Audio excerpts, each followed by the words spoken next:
see, we're here for day 3, your final session for your Final boot camp. session, yep. We're going to do a brief little debrief here, but first, before we talk about in general how things are going for you, why don't you tell me a little bit about what just happened? You just had a little, well, 2 things just happened actually, the umbrella game and the blind.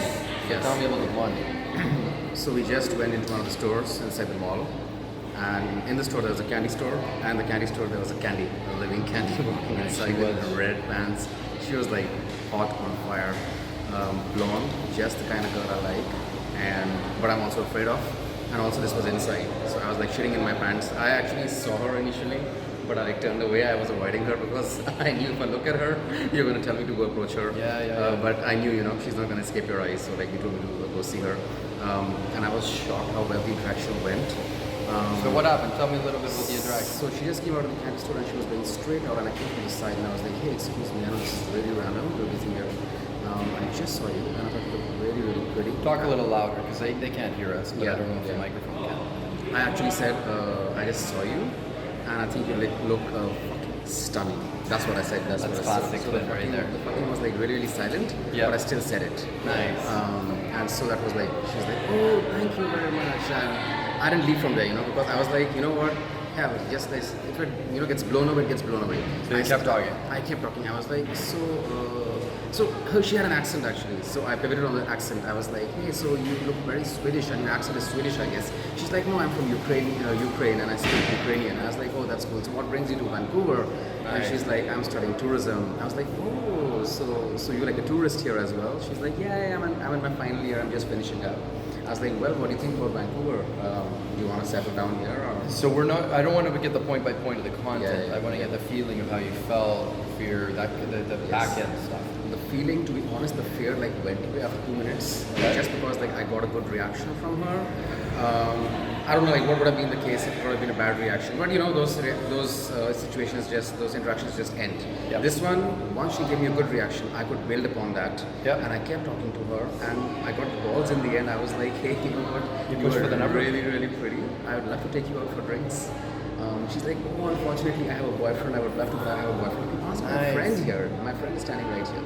So, like a gentleman. She tried to say you were her friend? No. The friend was like super fat, and I was like, ugly. I'm not into her. Yeah. But I looked at the friend. I didn't ignore her, and I was like, I looked at the friend and I introduced myself to her. I was like, hey, hi, nice to meet you. I'm Bharat. I just saw your friend, and she looks like really beautiful. And I had to come and say hi to her. Yeah. But she's telling me she's breaking my heart because she says she has a boyfriend. She's like, no, seriously, she has a boyfriend. I'm not joking. I was like, all right, that's fine, but you're really pretty and how wonderful. So talk more about you. To be honest, I don't care so much about the interaction. Sorry, I gave too many details. Yeah, I don't want the content because it's different for every woman, and the content's kind of irrelevant. What was good was that you were doing it specifically for her in the moment. Yeah. I don't want guys trying to say the same words because the please words don't do are that. irrelevant. Yeah. But my point was, I want to talk about how you felt and your own fear.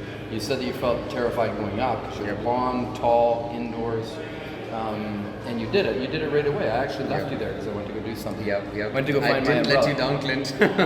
Nice. So I did keep up the promise and I did go to her, but I think like it's just the initial 30 seconds. If you can get over that, and just get into the set, I wish like there was like someone to always like physically push me into the set. But that's what you got to learn now. Exactly. So this is why every time when I say go do such and such and you give me bullshit out of your brain, that's why every time I'm really mean to you and I say just fuck off and go do it or just shut the fuck up, because that word, that voice in your head, you have to learn to stop listening to it. It's going to stay there. It's going to keep telling you you can't go, you're inside, she's blonde, she's tall, she's rich, whatever.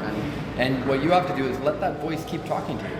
But you just all of a sudden stop listening to it. You just decide that when the voice says, no, don't go, you do the opposite. It's like there was a Seinfeld episode where George Costanza did that. And he said, like, what would life be like if I just did the opposite of everything my brain says? Mm-hmm. That's kind of what you're doing. Your brain says, don't go hit on her, that's terrible. So you go hit on her. And that's what you have to train yourself to do. And you shock yourself, I shocked my own brain. I was like, totally. I thought she's just going to say like, sorry, excuse me, who the hell are you, you creep? That didn't happen at all. Like she was one of the most receptive girls ever, actually. I'm going to pause it because my arm is killing me. Just okay, all right, okay. Okay, we continue on. Apparently I need to go to the gym because my arm is sore from holding the phone. Let's see how strong my arm is. So this is how we keep our videos a little shorter here. So that's good. That was an awesome approach. We just did one that was so funny. We were walking along and this gorgeous, like what would you say? Oh my God, she was like 19, 20 max. Yep. She wasn't over 20. Yeah. Gorgeous blonde, white Australian girl, which is totally not my type. But she was really, really, really, really, really, really feminine. Like her hair was amazing, her heels, her walk, oh, beautiful, delicious. Anyway, she was walking, it's pouring rain outside. She's walking holding her jacket over her head and walking toward me as I was talking to you on a street corner. So we both had umbrellas. So I literally just walked over to her. This is like umbrella game here. So I just walked over and just put my umbrella over her and started walking with her. And she automatically was like, oh my God, what are you doing here? Blah, blah, blah. That's so gentlemanly or whatever. So we started talking. We walked for a couple blocks and back to where we were going to the coffee shop anyway. Yeah. And then as we're walking, I got her number and we talked about when she's off work. She works about an hour away from me, lives about an hour away from me, and she's here for about another year. And so then at the end of the interaction, I was like, oh my God, this is so funny. So I said, I've got a Christmas present for you, an early Christmas present. She said, oh yeah, what's that? I said, well, it's something that when I give it to you, it's going to make you fall in love with me and want to have my babies. And she totally starts laughing, and I'm like, okay, well, no, we won't have any babies. I don't want to do that. Yeah. And then, so I just took her hand and I put my umbrella in her hand.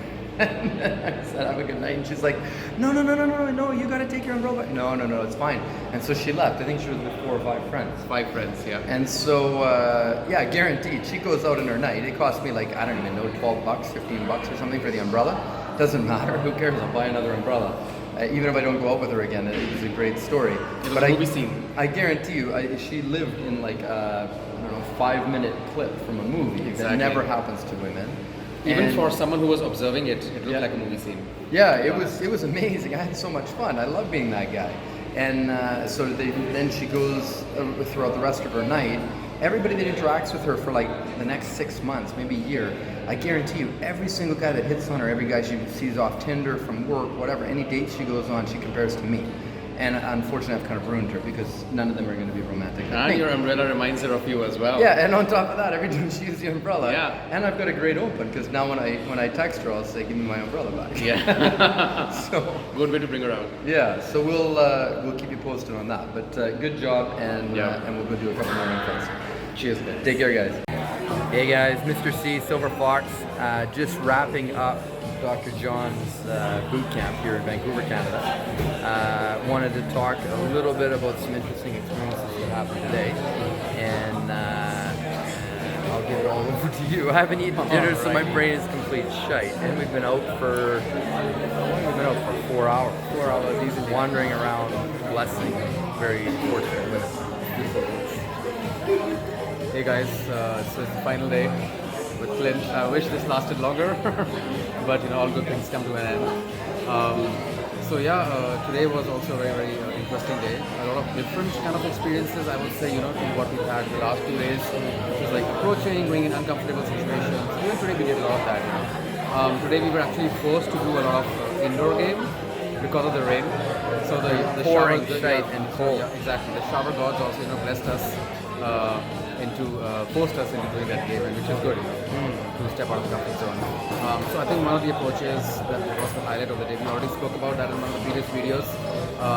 The blondie or the The umbrella? blondie, talking about the blondie in the candy store, and that was again one of my fears approaching.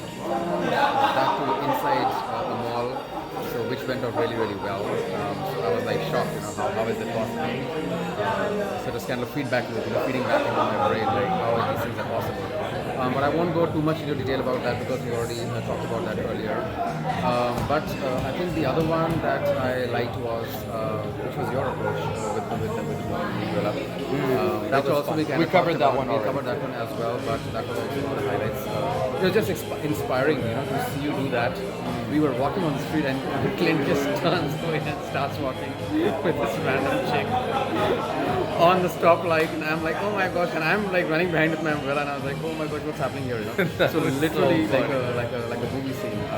I can only imagine what that girl must have experienced, Yeah, for those 5-10 minutes that you walked with her. Totally charming for sure. Totally charming, totally incredible, totally movie-like. But yeah, I think something really interesting happened towards the end of the night, which was we were just like sitting and chatting in Starbucks, and it was just giving me a lot more theory as well about game and stuff. And then and he then spots this girl at the Gorgeous counter. Asian girl. Very, Very, gorgeous very, Asian girl. very beautiful. And he's like, go and approach her. And I was so uncomfortable with that. It's like unbelievable. All the logical thinking came back into my brain, and she was looking at the Starbucks menu, at the drinks, and the guy was just standing at the counter. And Clint is telling me to approach, and I'm like just stuck in this little purgatory, you know. I'm not able to leave Clint, and I'm not able to go to her as well. And I was just battling my mind. And I was like, I don't know why I can't go there. I was thinking about the guy, what's behind the counter, what's he going to think about me. But he really kind of like, almost like beat me into going there. Yeah, it's as a coach, it's really annoying. I understand where it comes from, but it's really annoying, and I think part of it is because it's so powerless. In the moment, I say, go approach her. You can say this, or you say whatever you want to say, and then I would see you just stop, like a deer in the headlights. Yep. And you're fiddling with your cup, and no, I don't know. And you stand up, you sit down, take your jacket off, put it back on, and at that point, it's like all I can do is kick you in the ass to go.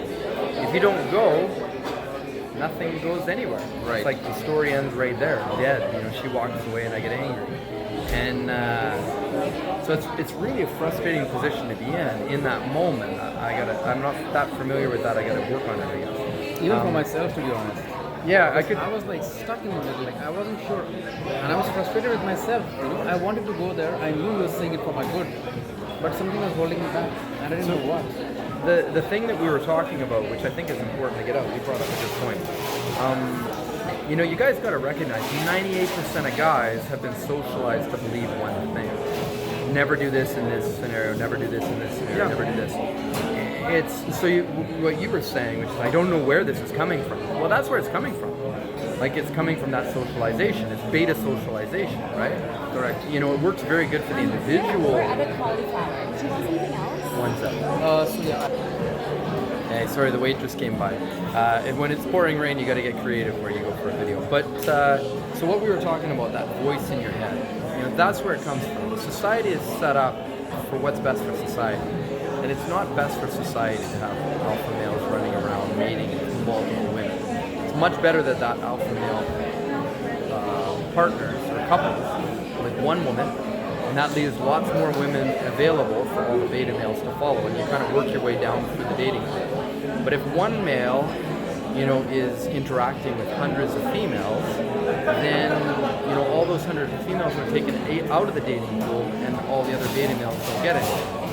So, you know, it's kind of been set up to try and, I guess, democratize or make it more fair in the dating pool. But part of coming out of that way of thinking and climbing up the social dominance hierarchy, those rules no longer apply. You know, the rules of like you can't date outside your age class. I break that rule all the time. I date 20-year-olds. It's just my thing. This is most guys do, right? I just go where I'm attracted to and follow it. And if that happens, that happens. And if she's 30, then she's 30. And if she's 20, then she's 20. I really don't care as long as I'm really attracted to her. And then we have a good time with her. And obviously she has to be an incredible person. But what I was going to say is that voice that tells you not to act, it never goes away. It does go away after a time, but only after you've done, let's say, 1,000 approaches. So many guys have this stupid belief that like if that voice will go away, or if I can figure out why that voice is that way, or if I can talk to that voice or convince that voice, or all these types of things, then I can get the power to approach. It doesn't work like that at all. That's ass backwards. The way it works, you have to become familiar with hearing that voice tell you don't go, and just smiling and looking at it and saying fuck you, and then going. Fuck you game. Yeah, we labeled it fuck you game. So you hear the voice say, no, you can't go, it's public, she's tall, she's blonde, she's wearing shoes, she's got nice teeth, she's a woman, I don't care what it is. Your voice in your head says, no, you can't. You just look at it and say, fuck you, and then you go. And that's what you have to develop. And if you develop that, and you consistently go, then over time that voice atrophies and dies down because you're not listening to it. But if you engage that voice and you start arguing with it, no, I think I will, no, I won't, whatever, you'll never go. You'll have pathetic game. But really, that's something you got to bring to the table. I can't teach you that. No coach can teach you that. What I can teach you is once you've made the decision to not listen to that voice, I can let you lose my voice, and then, or Tusk's voice or whatever, and then you can start acting as if Clint or Tusk knows what he's talking about. And then 1 second, guys. Sorry, we just. Waitress again. If you make that decision, then a coach can take you all the way past it. You know, it's no problem for me to teach you how to get into the moment and how to be present and how to build connection and your body language and your eye contact, how to dress, how to interact, how to be funny, how to do assumptions, all different things. I can teach you all different things. Any coach can teach you all different things if he knows what he's talking about. But if you haven't made that decision and if you're not willing to interact on that level, then my hands are tied. It's frustration. So anyway, you were dragging your feet, and then finally you went. Finally I went. So what happened? Because you wouldn't listen, that's why. Yeah, because I wouldn't shut up. Because I was like, I know you've paid me to kick your ass and get you into situations. So why am I going to listen to that voice in your head? If I listen to that voice in your head, it's going to poison my mind. And I like my mind the way it is because it works well. You know, no, but I really appreciate that. You know, like that is, I know you're doing it for my good. You know, and you mean good. It's not an ego place. It's just a place of like, look, your thinking doesn't work, and if you want to make it into the alpha pack, take on my thinking. It works. No, I wanted him to kick my ass because I knew I'm not going to do this alone by myself. So then I did eventually go up to her, and you know, battling my mind. You know, that's I think one key point what Clint said. Don't analyze the voice in your head because it's not going to get you anywhere. You know, it's like you're going to go down the rabbit hole. It's not even real. That voice is not even real. It's just made up. I don't know. It's just fear. Yeah, and I totally agree. You know, it comes from societal conditioning and the different cultures you come from and all those things. Decades of conditioning. Anyways, I went up to her and I was like, I just told her, you know, that she looks really incredible. She looks really cute. I liked her style. And then I just, instead of leaving right away, I just tried to build up a little bit of conversation. And I asked her, where are you from? And all these things. And I told her I'm here for like a day or two, whatever. And then just ended up telling her I'm here on a business trip. She really liked that. I saw it in her eyes. And then I said, yeah, it was wonderful meeting you and have a great night. And I came back to Clint. And the mistake I made was I told Clint that, you know what, I think she wanted to continue the conversation.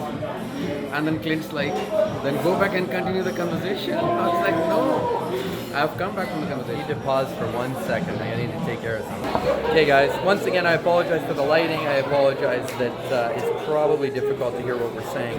But there's literally nowhere else open. It's about midnight right now, and it's pouring rain. So we're stuck with this is the quietest place that we could find. I had to bolt because there's two beautiful women sitting at the bar right here.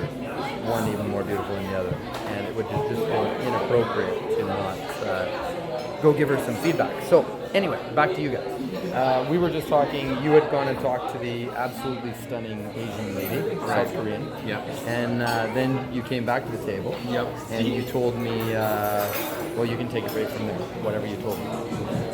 Talk a little loud. Yeah. So I came back and I told you that it was a really good conversation and that, you know, she wanted to continue the conversation. Little did I know that, you know, you were going to push me back into the conversation just because I made that statement. And that became even like more difficult for me at that point. And you must have seen that. That was harder for me. Oh my God! You were like, I was like, just fucking go. I was paralyzed. And especially the funny thing was, she was so receptive the first time, and you were even more terrified the second time, and you'd already talked to her and knew that she was super friend and warm. Yes. And she was receptive the second time as well. But I was just so badly paralyzed. But I don't know, somehow, after like 5 minutes of you convincing me, I was able to go to her. And I just went and told her, you know, I apologize for coming back. And she's like, no, you don't have to apologize at all. I was like, you know what, I think you're really, really cool, you're very pretty, and I want to take you out for a drink sometime. She remembered from the previous interaction, I told her I'm going to be leaving the next morning. So she told me that, you're leaving tomorrow morning. I was like, yeah, but I'll be coming back soon, so let's hang out. And she was a little bit hesitant, you know, in giving me her number. I was like, you know, no pressure. I'll be back. If you want to give me your number, I'll just send you one text and you can come out if you want to come out. Otherwise, it's okay, no pressure. And she's like, no, you know, we can connect on LinkedIn or whatever. But I don't want to do that shit. Yeah. So yeah, I just said like, you know, have a good one and take care. You know, you're very pretty. That's it. So then I came back to Clint and then we chatted about the conversation. And then Clint added some more spice to the situation. And why don't you, Clint, fill us up on that spice that you added to the situation? So earlier we were in the mall and there was a lady that was standing there and John said, I said go talk to her, she deserves a compliment, and John said, no, I can't, she's standing, she's waiting for her boyfriend's 6 feet tall, I'm gonna get killed, he's gonna rip my head off, blah blah blah blah blah, all this shite. And we, I don't know, went for like 5 minutes, and finally I was like, fuck dude, okay, I'll go myself. So then I went myself, gave her a nice compliment, whatever, came back, I was in the middle of eating, came back and finished my meal, and I was like, dude, next time go yourself, you interrupted my meal. And then as we were talking, I noticed that her friend had shown up, a beautiful female, and that both of them were sitting there. So I was like, oh, come on, we're gonna go play. And so me and John walked over and sat down with them, and I basically was trying to get them primed to have a social experiment interview with me. I wanted to talk to them about what we were doing and get their opinion as women on men and masculinity and different things. And it didn't work out. They were both very freaked out by it, and so we just got up and left. Yep. But fast forward, back when we were in Starbucks and we were talking to this beautiful South Korean girl, you were, I said, hey, come on, we're going to go have some fun. So we walked over and walked past her, and then I said, excuse me, can we talk to you for a minute, whatever. Basically told her we were doing a social experiment. And then after it came out that we were, that there was a coaching thing going on and other things. And basically I wanted to try and interact with her, with you, so that you could get her feedback about what really is what beautiful women think. And you could ask her questions and she could tell you about how she dates men and how she feels and what she thinks. And that's exactly what happened. Yep. And so we had a really good interaction for what, 15 minutes? 20 minutes? 20 minutes, easily. Yeah, we were talking to her about how she dates, what she thinks about men, how she felt in the interaction with you. She said some interesting stuff. She said she really liked your confidence, thought you were really bold and confident, thought that was attractive. Even though I wasn't feeling confident in the moment, which is bizarre. Yeah. I was feeling insecure, I was feeling unconfident. Talk louder. And she felt that I was super confident, and she loved the way I came up and spoke to her. Yeah, she totally enjoyed it. And so if anything, if you hadn't gone, you would have robbed her of a great experience, which isn't very charming or polite or kind or gentlemanly. And so this is what happens when you skip a meal. You're It's coming. Yeah, and we've talked to I don't know how many women tonight, so my brain's empty. But then, so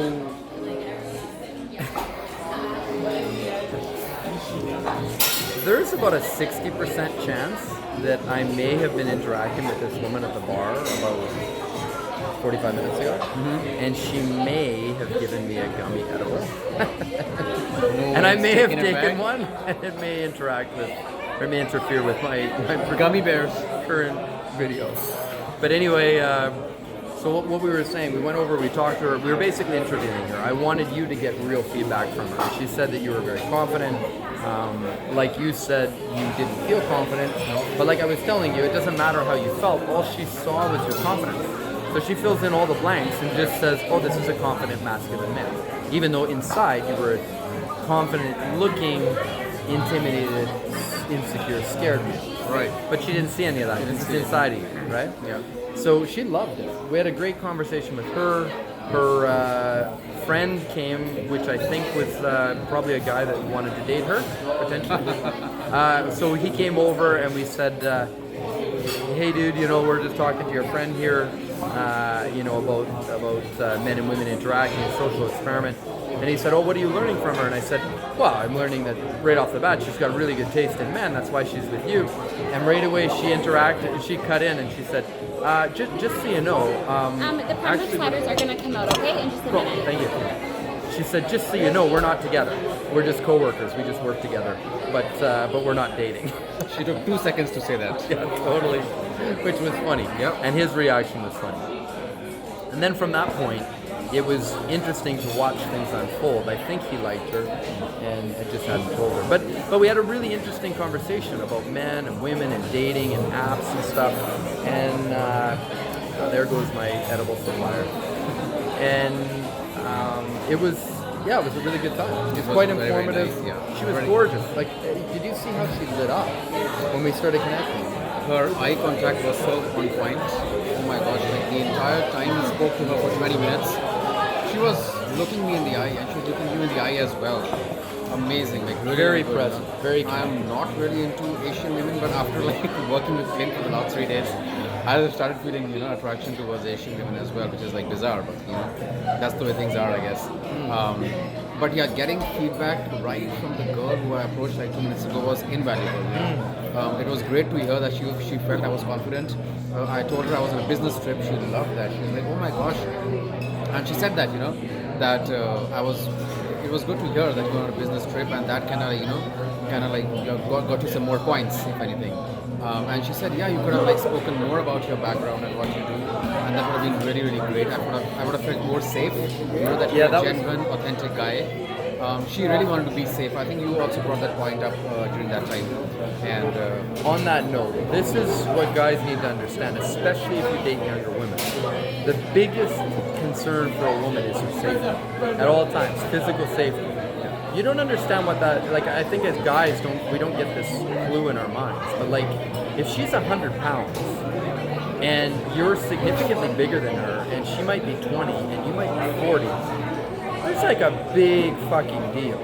So your job is to make her safe, obviously, and also to make her feel safe. Two different things. To the degree to which you can do that determines the degree to which you'll get her out on dates. If you guys have a connection and she feels safe and she is safe with you, she'll have no problem being with you, going places with you, going to your place, going wherever, because she feels safe and it's something that she craves and that she wants. If you can't create that space of safety, then you're working against her instincts. It's not going to go anywhere. That's a really big thing you guys need to learn. And especially if you're approaching in the evening, on the street in the evening and it's dark, like always have that in your mind. How do I make her feel safe? It's a very important thing to learn. So so another learning experience from that, get out of your head, get into the moment. Don't take time to approach. Go spontaneously. Be authentic. Like you always say, get what do you want to talk about? Running out of things to say, all those things. Get the information from her. And literally, I got the information from her in the moment.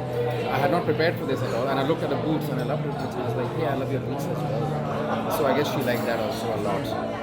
But yeah, just like being authentic in the moment, making her feel safe, not acting like a creep, and just being like little polite, and just using like basic words like, hey, sorry, I don't mean to interrupt, but I really want to tell you this, and stuff like that. Not just like jumping right in front of her like a weirdo and just trying to hit on her. So all that to say, it was a great opportunity. We'll wrap that part up.